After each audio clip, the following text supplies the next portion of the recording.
Hello, how is everybody? Welcome to another episode of Between the Covers. I think this might be the penultimate, if not the final. I think it might be the final interview of the year. So if you're watching for the first time, my name is Daniela Bleckner. I am an author, book generator, founder of a company called Conscious Dreams Publishing.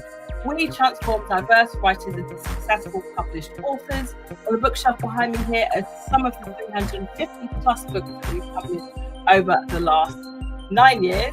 I'm absolutely passionate about providing a platform for unseen, unheard authors so they can have their voices heard and stories shared and inspire, empower, and transform, entertain for generations to come. That's the beautiful thing about a book. It's there forever. So, who do I have today? What is the show about if you're tuning in for the first time? Let me turn this music down. I think I might have to change my theme tune music. I do like this though. So this show is called Between the Covers because we get up close and personal with people who work within the writing and publishing industry, as well as authors, to find out what goes on between the covers of creating, publishing, and distributing and promoting a book. Today, I'm going to be speaking with the awesome and amazing Sonji Clayton, aka pen name SN Clayton. So we have worked with Sonji for the last few years now. Her first book, A Shared History, is a historical romance centered around a character. You need to read it. Centered around Seeley. If you're watching, whether now or on the replay, let me know. Did you know that Black Victorians existed? If so, what are your knowledge of them? What is your knowledge of them? All of this is in the book. So it is beautiful. Book one, A Shared History. This was last year. And she is only back with book two, A Shared Destiny. And do you know what? I'm going to call Sonji on because she's going to tell you all about it. Please do tap the screen, show us some love. And if you're watching, let us know where you're watching from. And feel free to also throw your questions up as this is an interactive show. Hello, Sonji. How are you doing? Hi, Daniela. I'm good, thank you. How are you? I'm good, thank you. I'm good. So your second book with us, Black Victorians, A Shared History, was out on the 30th of October. How are you feeling now that this book is out? Do you know what? I remember with the first book, I felt like everything was so surreal, but it actually feels more real now. But the second book, like, okay, you're getting there because it's like a 3-book series. So it actually just feels like we had some challenges, as you remember. So it just feels like a relief, and I'm just like happy and just kind of thankful that, you know, there's 2 books out looking all shiny and brand new. So yeah, they're out and they're absolutely fantastic. So let's start with The Shared History first for people who don't know. Hello there, Angeline. Nice to see you. Lovely to see you. Hi, everyone. A Shared History was set in the 1880s. Can you just give us a brief overview of this one? And then we'll sort of get into the second book because they kind of lead on from each other. Well, A Shared History is about Celia. She's an independent Black woman living in the 1880s. That one's set in 1880, as you said. She's caught in a bit of a love triangle between... in a love triangle in books. Yeah. So between her ward, or her guardian, sorry, she's the ward of Lady Benwick, who's a bit of a piece of work. So she's caught between the love triangle between Lady Benwick her grandson, Ed, and he's part of the British gentry, of course, and her old love, Nathan, who's a bit of a handsome young man from Sierra Leone, who's been schooled in London, and he's been in New York for various reasons, and returns and kind of sets the cat amongst the pigeons because she's in a dilemma in terms of which one she should really go with. And there's a little bit of a woven in scandal going on with Lady Benwick. She's making trouble behind the scenes. Troublemaker, so she is. Her challenges with that, yeah. I like what I like about this book as well is it explores so many different themes. You know, I think Bridgerton was on at the time the song first came out. It looks at like the role of women, gender. It's about, you know, how marriage to us now, hopefully, to generally is not the same as what it meant before. You know, it's about estate, about, you know, work, you know, what land. It's about marrying into, you know, marrying up. And you also look at the role that race plays in this book as well. Can you talk to us a little bit about that? Yeah, well, I mean, I suppose it aligns with Bridgerton in the sense that it's diverse in a time that usually isn't presented as diverse, even though the reality is very different. I did make a point of wanting to be able to, I call it edutain or edutainment. So let's put some knowledge in there. Let's put some facts in there based on factual research, which is on the historic records. So I have like a book list in the back of both books, actually, to just align people with some of the research that I did around it. So, you know, the romance and the relationship and the world building is the entertainment part. But actually, there's quite a few historical facts that cover not just Victorians in Britain, but the interconnection between Black people across the diaspora. So there's Black people from the Americas and Caribbean and Africa as well. So I wanted to showcase that, yes, we were a minority. However, our presence was significant and it does matter. And Black history is world history. You know, there's plenty of non-Black people who are interested in the real facts of Black history and how it relates to their existence. And I think that you've touched on something really important there. It's an absolutely fantastic read. Like, you write beautifully. Not everybody can write. You can write, and you're really kind of immersed in their worlds. So, and there is, you know, how you create the characters, like the Lady Benwick character, the one that you love to hate. I love to hate. Anyway, I'll speak for myself. You know, you have the entertainment factor of it, but also the important educational part, because people don't know that, you know, many Black people actually lived in, you know, the Victorian times, and they weren't, you know, like moving on to your second book, for example, with Georgina, she was an independent, you know, and I think Celia also as well had a level of independence. Oh, hold on a second, let's say. If you could send us your question in English, that would be fantastic. Thank you very much, Aika, for tuning in. Is that French? I'm not sure. I was trying to do my little old school French, you know, like I can. I tried French or Spanish, but I just can't. Please, just let us know if you have any questions. No, it's Spanish. You see what I mean? No good. I'm just useless. It's Spanish. It's Spanish. Yeah. So, tell us a little bit then about A Shared History. Look at that cover. I absolutely love the cover. So, A Shared Destiny is just. Georgia appears in the first book. She's Celia's best friend. She's mixed race. They met at boarding school, and so I suppose Georgia's situation's a little bit different in that she's actually a bloodline related into the gentry. She's not just like a ward, you know. She's not just sort of like got that sort of family background in terms of being attached to the gentry. She's actually in the bloodline because her father is part of the gentry. So Georgia was born in Sierra Leone with her older sister, who's Black, Amelia. And when the mother passes away, they come to London, England, and they're educated here. She's, I suppose, in an awkward situation because she belongs, but she doesn't belong. Does that make sense? So yeah, it's like, okay, she's accepted, but it's kind of with a side eye. Do you know what I mean? Like, she's accepted in like society, but there's a little bit of secretive side eyes. But her father is quite prominent, she's never really felt like she fitted in. And interestingly enough, she don't really care anyway. She doesn't care. She's very, very confident in herself and in her identity as a mixed race woman, identifying as Black, living in London, and she's got her little circle and she's happy with her little circle. And You know, she's just that type of person who's quite straight talking. She doesn't like fake people. She just talks very straight, which is not a very Victorian thing to do because, you know, that time there, you're not supposed, as a lady, it's not ladylike to just talk straight, you know, kind of thing. So you kind of have to, in polite society, you know, have these ridiculous, meaningless conversations, you know, and she's just not about that life. But she has a bookstore off Charing Cross Road, and she's quite business minded along with Celia. They're partners in that business.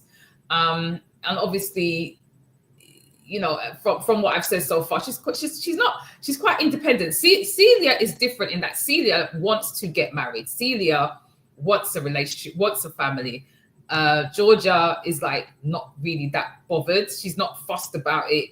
She's not keen on losing her freedoms. She's not keen on potentially losing what she's built up financially, because back then your husband, once you get married, would basically become the owner of your assets. Exactly. He could do what he wanted with your assets. So there were a lot of women who lost their fortunes because their husbands would invest it or gamble it away. And do you know what I mean? They couldn't make decisions about their money. And if they kind of pushed back, if your husband was cruel, he could put you in asylum and say that, you know, you're mad, and things like that. So it's actually quite deep, you know, in terms of that. So for her, it's a dilemma. It's a real dilemma. Hence, this little baby gets abandoned or left with her by the local curate, Daniel. He's actually white, and he's a bit of a rake. He was a bit of a rake, so he's had a bit of a reputation. He's part of the gentry as well, so you know he's getting the side eye for different reasons. It's like, how did this rake? He was like a womanizer, but although he was a womanizer, these elders, you know, and parents in the gentry, they all tried to marry him off to their young daughters because he's still like got quite a bit of standing, he's wealthy, etc. Yeah, so he's a bit of a scandalous rake, but they still all want him. So she has a kind of tentative relationship with him, and he drops this baby off that's been abandoned. And as the story goes on, it's just really her challenges really with what's she going to do about this baby? You know, what's the future hold for that? How is society going to accept her as a single woman, whether she's part of the gentry or not? She's still a single woman, and women have a certain, you know, image to keep up. So it's thinking about the dilemma of, instead of having to prioritize herself, now she's got to prioritize somebody else potentially. And then out of nowhere, Daniel then comes with a kind of arranged marriage type of proposal. Okay, so we're not going to tell. Listen, go. You got to go out and get the book. Oh, there's a lot more to it than that, anyway. So I mean, I know. That's the foundations of it. Yeah. There's a lot of back and forth and to and fro. So yeah. I love that she's a really refreshing character in that way. Very self-aware, assertive. What kind of, did you think there were many Victorian women who existed like that in those days? Oh yeah, I mean, it's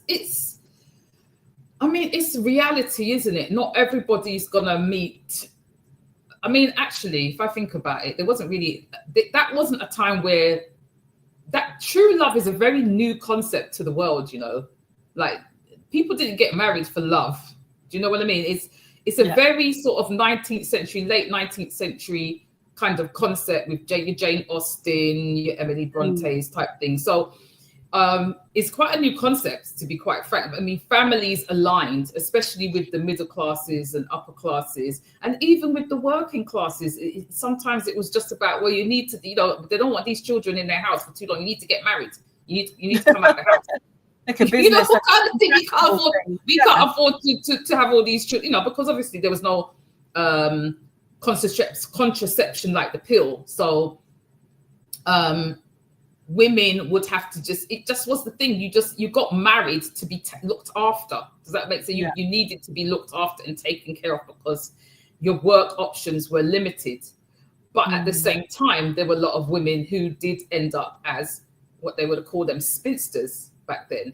And a spinster could be could be quite young. They wouldn't be Yeah. like necessarily For old. them, a So, 28-year-old single person, you know, yeah, for they me, would call them a that's spinster. done for that. You know, it's almost like you're over.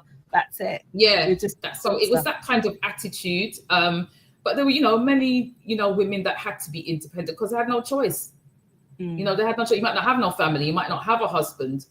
You might not have any financial means. So you had to find a way to make a living. So you had actually a lot of women who were considered the genteel poor. So they might come from a really good background, but they've no money. There's no inheritance. There's nothing. So they maybe be a governess, or they'll maybe be someone's companion, or they'll find some other way to work, Okay. I was going to say hello to a few people who are on. I know there's one person here who's actually reading your book. Janet says, good evening. Hello, Janet. She's also one of our authors. Alison's one of our authors, says, hey, ladies.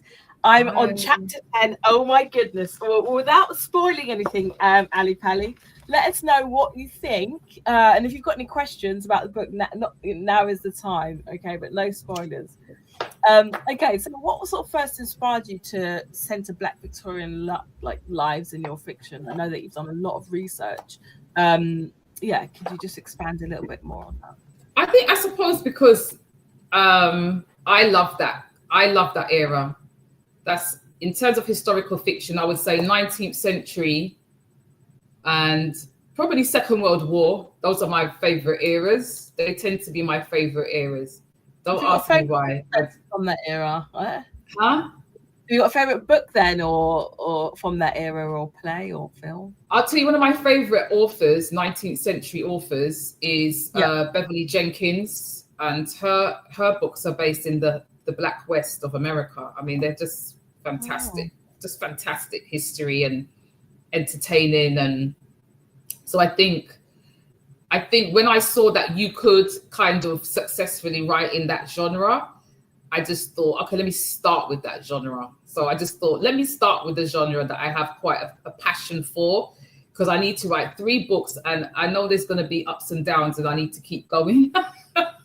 So I need to be like passionate about that era, you know what I mean? But I honestly I find it fascinating. I think because it maybe was the era of the Industrial Revolution. It was the era of,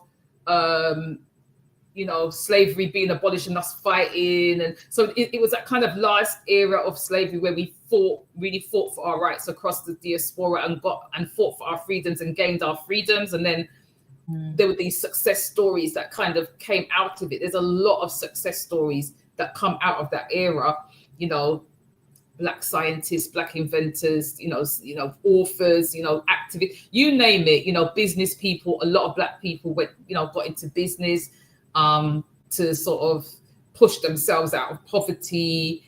So there's a lot of fantastic stories that come out of that era in that respect. And then I love. Go on. Oh, sorry. And then there's another author called Rosie Goodwin, and she's more sort of hers is based in like England, like London and the North kind of thing, her stories, and it's usually rags to riches. It's usually rags to riches, her stories, kind of thing. Yeah, kind of thing. So yeah, I'm quite, I do love those authors. Yeah, but to be honest, there's quite a few of them, but those are the authors I suppose I tend to have a lot of their books. So if you love historical fiction, there's a little bit of romance in your book anyway. Beverly Jenkins and Rose, who is it? Rosa? Yeah, so Beverly Jenkins is like the Black West of America mainly. She's probably the most popular Black author in that genre, I would say. She's been around for a long time. But yeah, you love her books. You absolutely would love her books. They're just fantastic, adventure. It's like an adventure. And the other one, Rosie Goodwin, she's a British author, more sort of rags to riches style of writing type of thing. But I suppose that's what in a way did lead me to writing, not specifically about Black Victorians, but I wanted the 2 books to land in London, because a lot of my historical non-fiction is actually a lot of it is I'm reading around London. Do you know what I mean? Around the UK and our presence in the UK. And I felt like it was important for me to tell that story, because I'm always annoyed a bit, I suppose, when we're not spoken about in mainstream historical romance. It's like we didn't exist, you know. And sometimes I'm thinking, are you serious? Like, you're never going to mention us in this scenario? So it's like, okay, fine, you know, you can write what you want to, but I can't, you know, I need to put my money where my mouth is. You know, if I'm going to deal with different eras, but if I'm going to deal with the Victorian era, I need to tell the Victorians in London, in Britain story, the first 2 books. The 100%. Third book, I take one of the characters to the Black West. So I'm quite excited about that book, actually, as well. Ooh, lovely. Again, like, I think it's something that should be taught everywhere, you know, about the Black presence in Britain. Certainly during Victorian times, it's definitely something that a lot of people that I've spoken to aren't aware of or haven't been aware of. Ali is saying, I love movies with this kind of era. So easy to read this story. I can actually picture it in my mind and feel Celia's tug of love on her heart. Are you on book 1, Shared History? I think you are. Yeah, she's on book 1. Yeah. On book 1. Hey, Alison. Lots of description and attention to detail so I can set the scene in my head whilst reading it. Love it. And I know for a fact Ali's on holiday at the moment, aren't you? In the sun. She keeps telling me. Oh, wow. So, okay, nice. What a lovely book to read on the beach while we're in the cold. So she's asking, how did you research to get this historically correct? So you mentioned at the back you've got a point, some references to books. Can you sort of talk us through some of the books and research you've done? Okay, so some of the books, I won't name everything. Some of the key books were Peter Fryer, Staying Power, The Black Presence in Britain. I mean, I'll tell you something, get that book. Peter Power, Staying Power. Powerful book, yes. Peter Fryer, Staying Power. It's just a fantastic read. It really, amongst the other books and the sources that I went for, really helped me clarify certain things. And you know, you have to get all the nuances right, you know, even as simple as, you know, how are we referring to ourselves and how are others referring to us. I had to, you know, even little things like that. I couldn't make assumptions about anything, even if a character used a word, I have to double check to see, did we use that word? Did we even use that word? Do you know what I mean? So I would say that was one of the main books. And then David Olusoga, Black and British. Yeah. How to Be a Victorian by Ruth Goodman. Love that book. And one of the books I think for me was really just life-changing, because I just didn't understand this concept of Black sailors, was Blackjacks by Jeffrey W. Holster. You know, I know the last time I thought, when I saw the book, I thought, oh, this is going to be so boring. I don't want to read about sailors. Let me tell you something. I couldn't even put the book down. I've read that book about twice, and I still go back to it, you know, like the highlights, because it's like an adventure. It's like an Errol Flynn swashbuckling adventure of these Black sailors. They were like the Telegraph news people of Black people around the diaspora. So anything that was going on, spreading the news, there was a slave rebellion, whatever was going on, there would be fasting right Africa, America, the Caribbean, UK. You know what I mean? think I want to read that book. That sounds like one piece of drama. I can imagine. What was it called again? Black Sailor. So Blackjacks, Jeffrey W. Bolster. Yeah, it's interesting because do you remember the film Harriet? Yes. Yeah, in that film, I was really, really chuffed to see them featured very briefly. You might miss it, but they helped Harriet. Get away. Oh, wow. Yeah, on one of their. And isn't it great that you can start seeing all these different links? So we're not kind of. Yeah, it's the first time I've seen it. It's the first time I've seen anyone feature it on film, though. Do you know what I mean? So I was really chuffed to see it, because I'll tell you, it's deep. But that book, that's what I'm saying, never judge a book by its cover, because I just thought, it's going to be dry and boring now. But I've got to do the anyway. But you know what? I think this is why preserving our stories are so important. You know, it's a slice of history, you know, knowing that Black people did have a presence in England and did have a role all over the world, not just in the kind of absence or in the single story that's told in mainstream. Ali's saying, I'll finish reading by tonight, ready for book 2 when I get back. Yay! Happy reading. Enjoy. Okay, so I've got to be crack into this. So was there like I guess you've answered that one. I was going to ask you what was the most surprising historical fact that you found out? Would you say that would be the black sailors? I would say it's the black sailors, and one other thing that was really, I think it really touched me actually. UCL, University College London, did a little project, and they created a map of where black people in London in the 1880s. Was it the 1880s? It was really weird because it was the timeline that I was writing in, so it was fantastic. Wow. And it was like they just had them in different categories. So they had the elite, which I'm writing about, the black elite, black people of influence. You know, doesn't necessarily mean you're wealthy, it just means people of influence. And they had like different categories: students, nurses, activists. And they had this map, and you could just see where they lived, like all across London. And it was just this weird visual. Yeah, it was just this weird visual of, and it really helped me because at the time I was battling with, okay, we're here, but we're not really a community in the way that we would have been a community when the Windrush, Windrush was the mass. We weren't like that. We were kind of some of us here, some of us there, some of us there. And I was like, how am I supposed to build this world? Where am I placing us? I was so confused. And I tell you, this map really helped me. And the visual as well. London side of things. Yeah, because if I was talking about, say, maybe Bristol or Liverpool or Cardiff, it would have been easier. Do you know what I mean? But with London, we were kind of scattered. We were there, but we were scattered. And actually, we had more of a community, say, in the prior century, the 18th century. We had more of a community in the, especially in the St. Giles area. We were known for that area. But by then, we'd kind of, our numbers had been decreasing.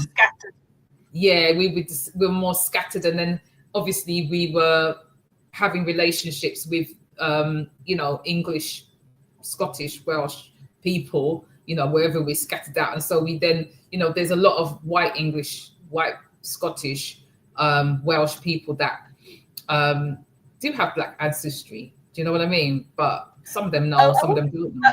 Yeah. I wanted to touch on that, but I was going to say it sounds like you had kind of like research kind of pouring in from everywhere.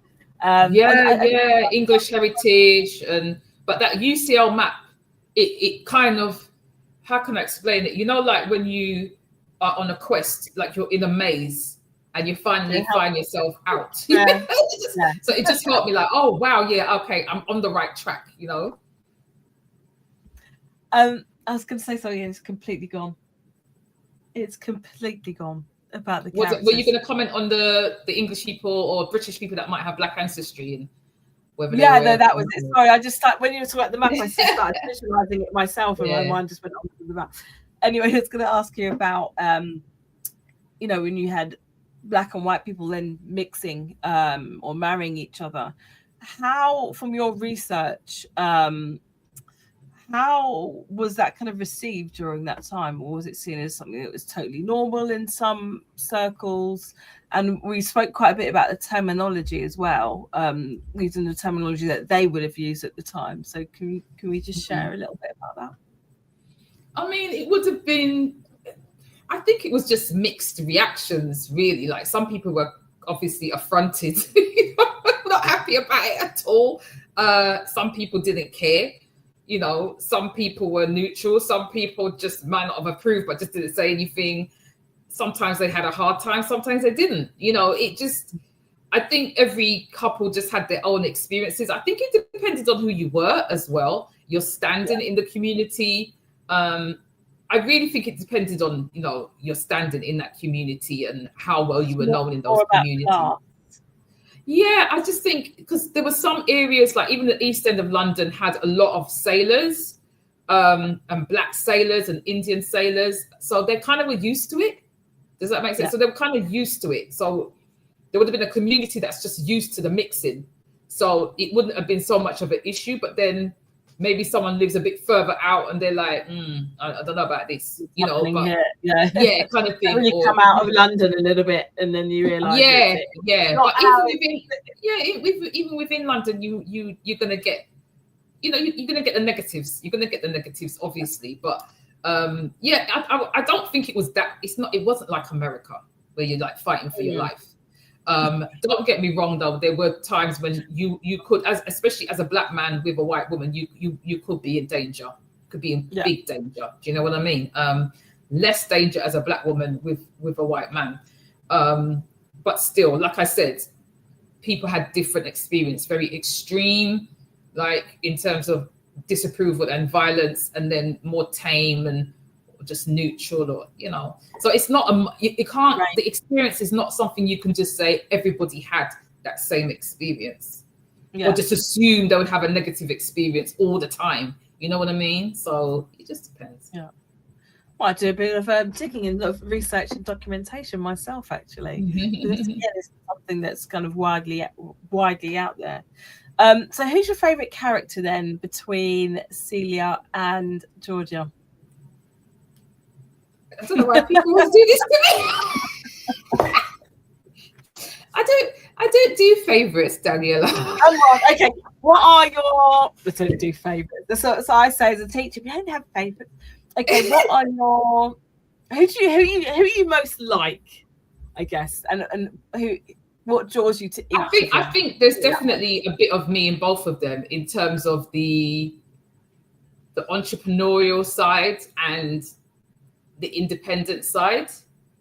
Yeah, I think that's Georgia. Yeah, I think they both have a strong sense of self. Yeah. Do you know what I mean? I would say that's definitely me. And I want my characters to have that. And even if they don't start with that, I want them to finish with that, a strong sense of self. I think when you're writing these stories, these romantic stories as well, I think there's a level of responsibility you have as well, because you don't know who's reading in terms of age group, and you want them to understand that this is how you need to be seeing yourself. There might be a journey, but this is how you need to be seeing yourself as a woman.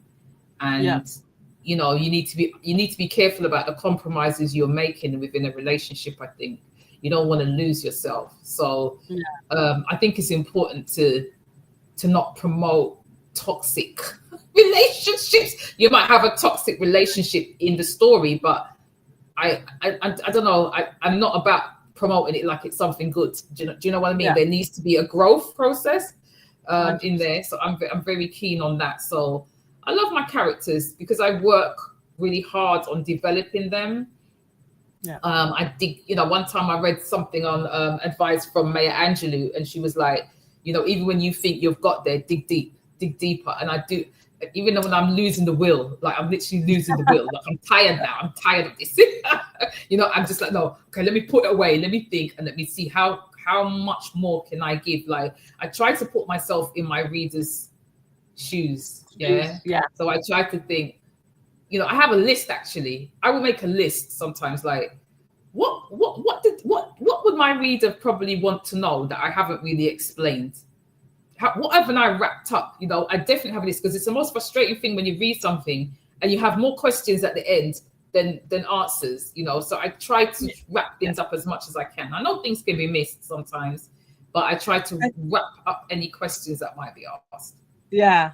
I think it's good, obviously, because you've got a series to have. You want to pique their interest and for them to have like, ask a question, but you don't want to. Somebody say you don't want there to be like massive gaps where there's so many questions that they're lost.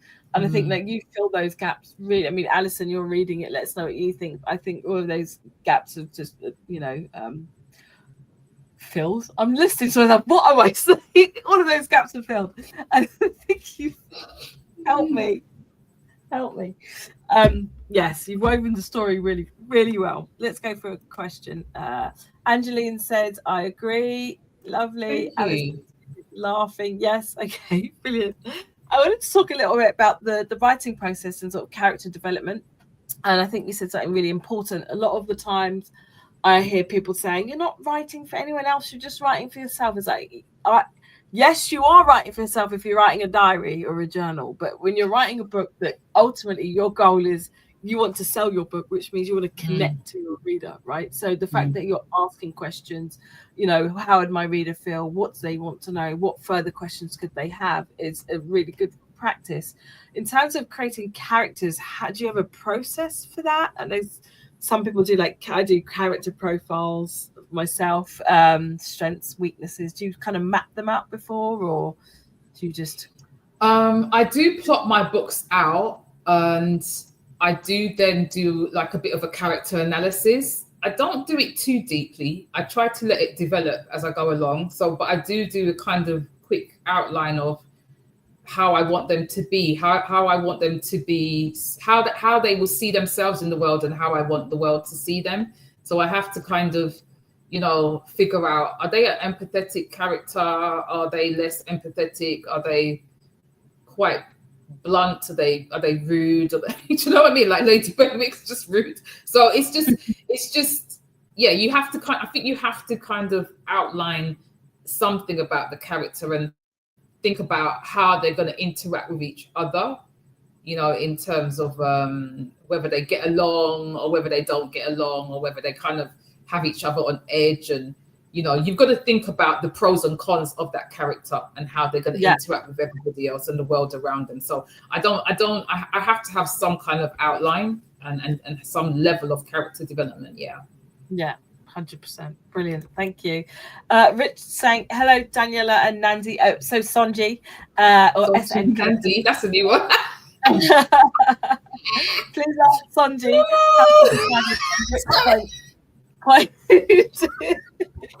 Point of view to I love my new name, Richard. Nandi. So if you're just tuning in, you're watching Between the Covers. I'm Daniela Bleckner, book journey mentor, founder of Conscious Dreams Publishing. I've been working with Sonji, aka SN Clayton, on, well, not one but two books in the Black Victorian series, and A Shared Destiny has just come out 30th of October. And lovely Richard is asking, how did you decide which point of view to portray, and was that easy or difficult? That's a really interesting question, actually. I think because I'll tell you what it is, because I'm used to reading most of the books that I enjoy reading is third person point of view. Do you know what I mean?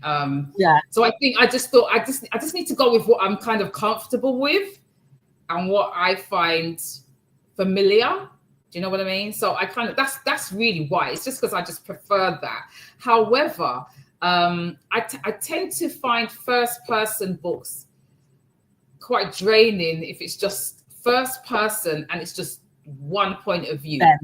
Yeah, you have to be a really good writer to maintain my attention. Like Dorothy Coomson, she's really good at that, right?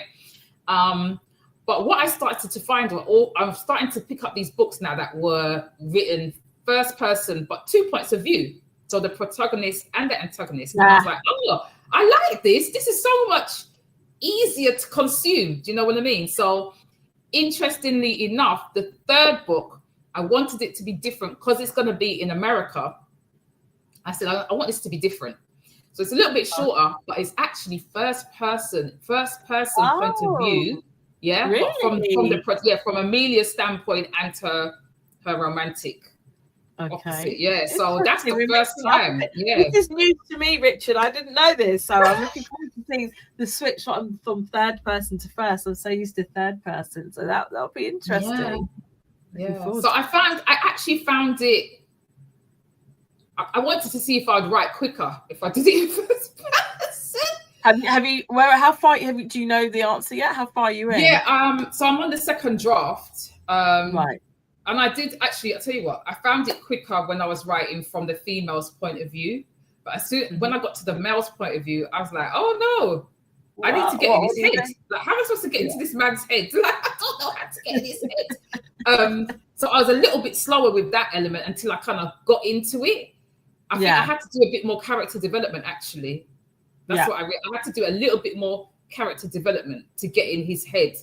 Whereas when you're writing from third person, it just doesn't feel like that deep. Do you know what I mean? Well, I guess when you're writing from third person, you're looking at how the world sees them from the omniscient point. as opposed to like really getting into like how he's thinking, how he's feeling, how he's viewing the world is different to how the world views him. And so that shift, I think, is something that's really, really key. And it's really good practice to practice, writing in those different. I'm just trying to find ways to get these books out quicker, to be honest. I'm just that's my business head. Sorry, that's my business head talking. Like, I need to get these books out quicker. I'm taking too long. Even though, to be fair, I don't feel like I write any slower than anybody else. I don't write every day. No, I mean, to be honest, when you came to me, how long did it take you to write this one? Do you know what? The first draft took me about 3 months, and then this is me. The first draft, I'm like, blah, blah, blah, blah, blah. It takes about 3 months. And then once I get to the editing, I'm like, I can't be bothered. I'll just put it down. It took about a year, but really, if I was going to focus, it would just be a lot quicker. But I don't like editing. Sorry. To give yourself some credit, though, the fact that you wrote this, I mean, this is, can't remember how many words. Let's go on pages, 124 pages. This one's slightly more. To write a whole, and fiction isn't easy, right? It's not. You've got the narrative, you've got the points of view, you've got the character development, you've got the character, the narrative arc, you've got all of these things, to the historical context to put in there. It's not easy. I'm still on my fantasy novel from however many 15 years ago or something, maybe. Even harder to write. Non-fiction is a lot easier, I find. So the fact that you wrote both of these, inclusive of, the historical fiction and historical research and everything else, I think is superb. So, 3 months is fantastic. Ali, as a child, did you like really old films like Little Women, Gone with the Wind, old classics? Where's your fascination come from? Yeah, what's the root of your fascination? I do like old movies, actually. Black and white movies and stuff like that. And do you know what? Do I sound bad to say I'm not into Little Women? No. Oh God. Do you know what I love? I tell you what I love. Charles Dickens. Okay. Yeah. Well, it's your favorite. I love it, and that comes from the reading, though. That comes from the reading, and then obviously you watch the films, isn't it? Do you know what I mean? But I like Little Women. I don't love Little Women. Like, I read the book. I've seen I'm not a lover of that. But give me anything Charles Dickens, and I'm on it. What's your favourite Charles Dickens? Because I like a bit of. He loves his long sentences, doesn't he? With his M dashes. I mean, is that where I get it? Do you think that's where I get it from, though? Because I love reading descriptions. I want to know everything. Like, why do I think, like, why did you say that? Why are you leaving me hanging? I want to know why you said that. What does that mean? Do you know what I mean? But his books are very descriptive and very quite deep, aren't they?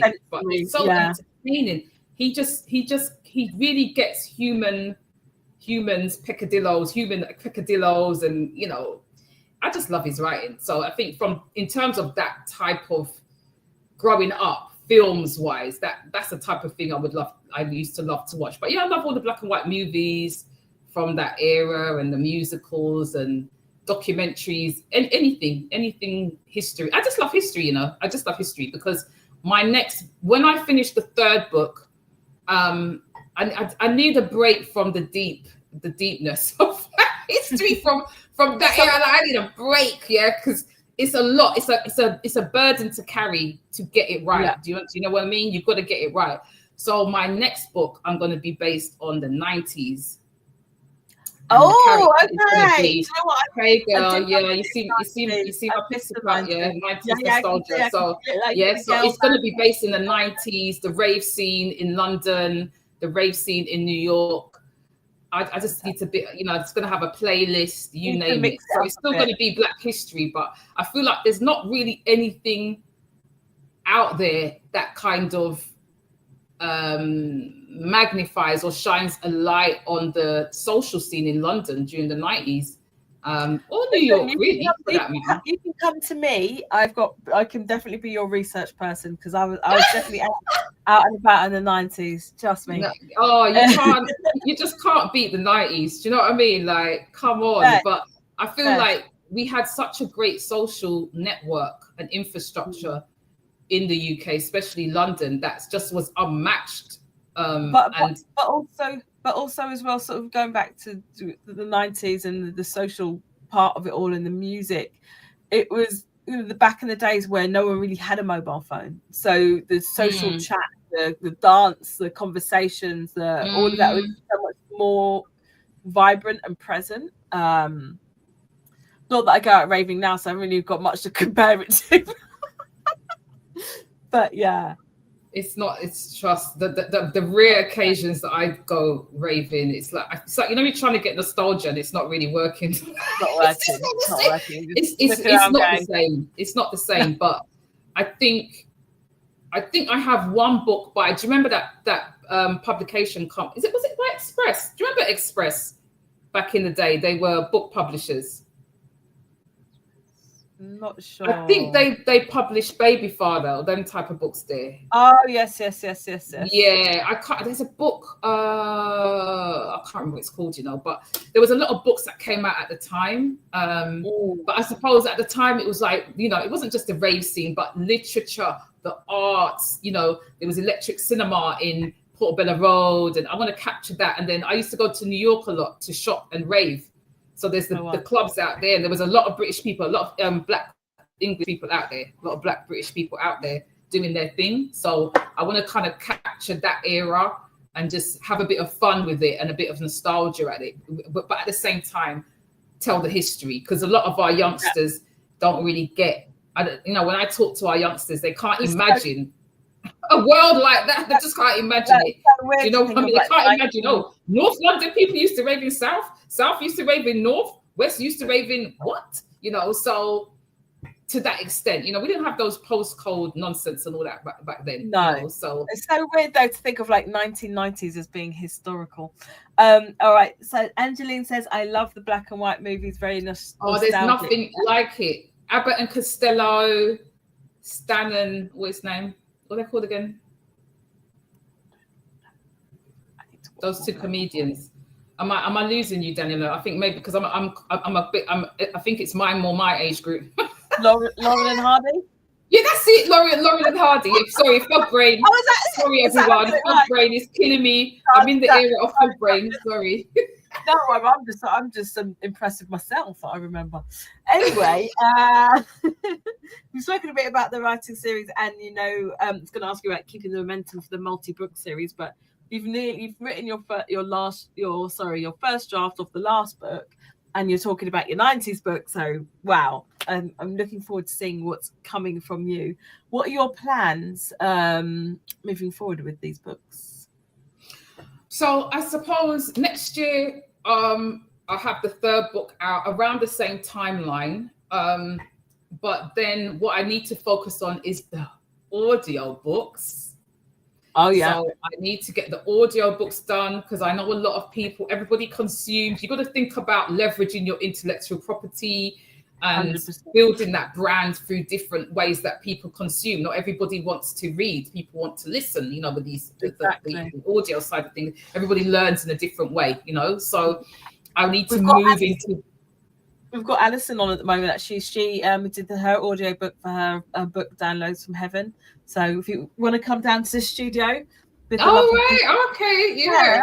Okay. So that's really the plan, is audio book, and a bit further into the future, after I've done the audio books, I'd like to do actually an audio play of the first book, or maybe amalgamate the first and the second book. So I'm trying to think about myself as more than an author, but more as a brand, and try and build around that intellectual property and leverage it as much as I can. And that's really, really key. That's really important. And I always say that to authors, is that yes, you have your book, but it's not just about the book. Like even if you look at it, you can see the brand stretching across. Yeah. And that then they can translate the audiobook and the play, and that there's so much you can do with it. Honestly, they're just fantastic books, and just beautiful. I love like beautiful books to look at, and yeah, I do love them. So last question then, I guess. What advice would you give to someone sitting at home thinking, oh, you know, I love this genre, whether it's historical fiction or, I don't know, memoir writing or whatever it is. They want to write a book. They don't really know where to start and don't know whether it's worth it. What would you say to them? I feel like any kind of decision you make has to be done on your research, right? So you have to research that genre. You have to research what it is to be an author. Do you want to just write for pleasure? You're not really bothered about sales and things like that. That's one thing. You have a different plan. Do you understand? But if you want to write not only for pleasure, but you actually want it to be, a lucrative side hustle, and you're playing the long game, you're actually going to play the long game with this, then you have a different plan for that. So you have to do your research, and then you have to create a plan. Yeah, because you're not going to do anything if you don't have a plan. If you don't have a target and milestones, you're not going to get anything done. But what you can just do is just maybe don't try and write a book. Just start with, like, that's a mistake I made. I kept trying to write a book. Where are you going? You don't even know what you're doing. So it's like, write short stories, practice writing short stories, and see what you like, see how it feels, get people to read them, get feedback. And that will probably give you an idea of, if you write different short stories in maybe a couple of genres that you love reading. Yeah, so write in genres that you actually really love reading, because this is a long-winded journey, and there's times when you are not going to feel motivated. So something's got to motivate you. Do you know what I mean? So, just be very clear, have clarity on what your ultimate goal is, because you're going to have to write a plan out to meet that goal. And that's what's going to get you going. But like I said, just start with short stories first. Or poems, however you want to write. But just start with short stories first, just to figure out your style. You might even start writing in the style of maybe your favorite authors or something like that, and then start developing your own style around that. But always have a plan, and always have the plan based around research, because it's really, really important if you want to create a business that there's a demand in that genre.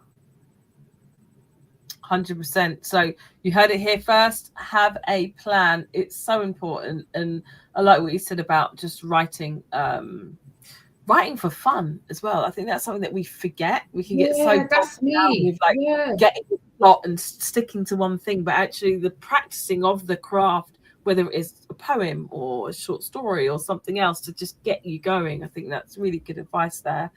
Might write a short story now, actually.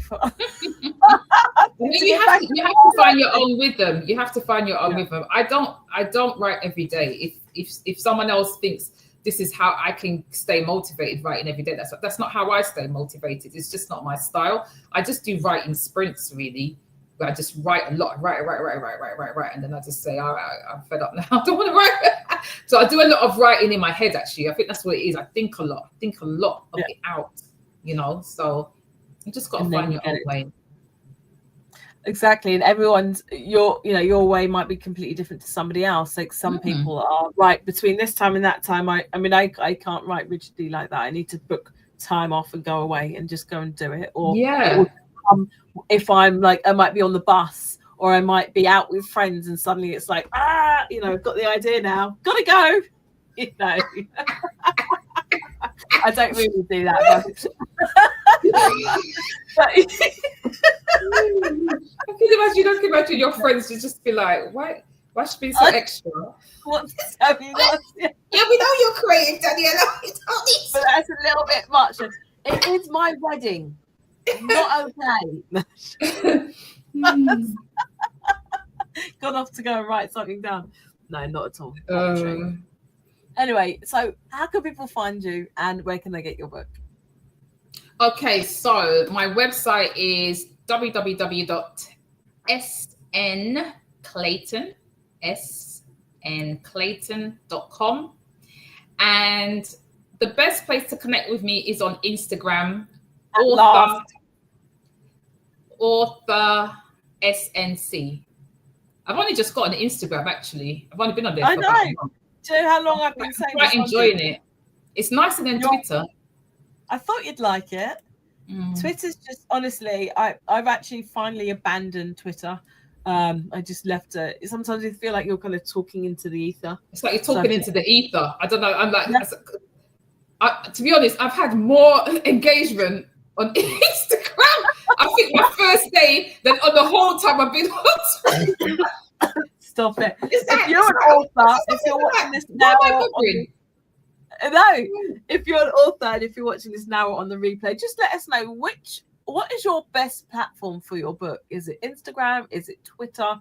Just Twitter. Are you successful with Twitter? Is it long gone?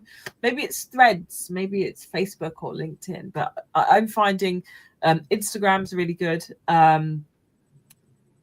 Facebook, but I've already got people. And TikTok is something I'd like to discover. But that's another conversation. We've got Sonji on Instagram. I'm quite weary about spreading myself thin. I want to connect. I want to make real connections. And I feel like on Instagram, that's what's happening. You know what I mean? Like, I feel like I'm talking to people I'm familiar with kind of thing, or I know them, Yeah. So it's a much nicer experience. It's a much more authentic experience. So you don't feel like, oh God, I got a post. I don't feel like that. I just feel like, oh, let me get in here. Oh, what's going on here? Oh, okay. And then I just post when I feel to post. Do you know what I mean? I don't feel any pressure kind of thing. Yeah. And that's what it should be. It shouldn't be pressure. And, another thing for authors as well, don't think like you need to be on every single platform. You don't. Just find out where you're, again, like you said, what's your goal? Is it to connect with booksellers or who are going to be on Instagram or whatever? Or is it that you want to do lots of videos? Or is it that you want to, is your audience on LinkedIn? Is it that you want to connect with schools? So just knowing where your audience are and what your goal is, I think determines what platform you're going to use. And you don't need to be on them all. Janet is saying Instagram is working. Nice. Good to hear that. Hey Lee, nice to see you. So again, you can connect with Sonji on Instagram at author.snc and also hop over to her website www.snclayton.com. Okay. And please join my newsletter. Join my newsletter because I do kind of pick up on Black historical issues and updates and that type of thing in there as well. So it would be great if you could share the reading list as well with people, and people can also get that if you get Sonji's book. It's either going to be up here if you're on Facebook or down there if you're on YouTube. You can get it from the Conscious Dreams Bookshop, signed copies. You can also get it from all good retailers as well. 2 more comments coming up and then I'm going to have to end. It's nearly been an hour, so it's supposed to be half an hour. Alison says Insta and Facebook for me. I really don't like LinkedIn and never tried Twitter and not feeling TikTok. Yeah. Just go with what resonates with you. Exactly. Instagram, hello there. Facebook for people I know somewhat. Yeah. Hello there, Gloria. She's saying Instagram for new people and Facebook for people I know somewhat. Thank you so much. Newsletters work well. Yeah, exactly. So there's so many ways. Janet, I need to kind of get a life with my newsletter, to be honest with you. mine's a bit sporadic. But now the second book is out, I can just get into more of a consistency with it. So I just do a quarterly one, I think. Yeah, quarterly's fine. You don't want to be doing like 3 or 4 times a week. I do mine like maybe once a week, sometimes like 3 times a month. I try not to do too much. But yeah. Anyway, chitter chatter over. Thank you, everybody. Thank you so much. Hey, Angeline, have a beautiful day, ladies. You have a beautiful day or evening as well. Day too. Thank you, everyone, for joining us and taking time to ask questions, etc. I really enjoyed my time here, Daniela. Thank you for having me. My absolute pleasure. I will see you very soon, hopefully. See you later, everybody.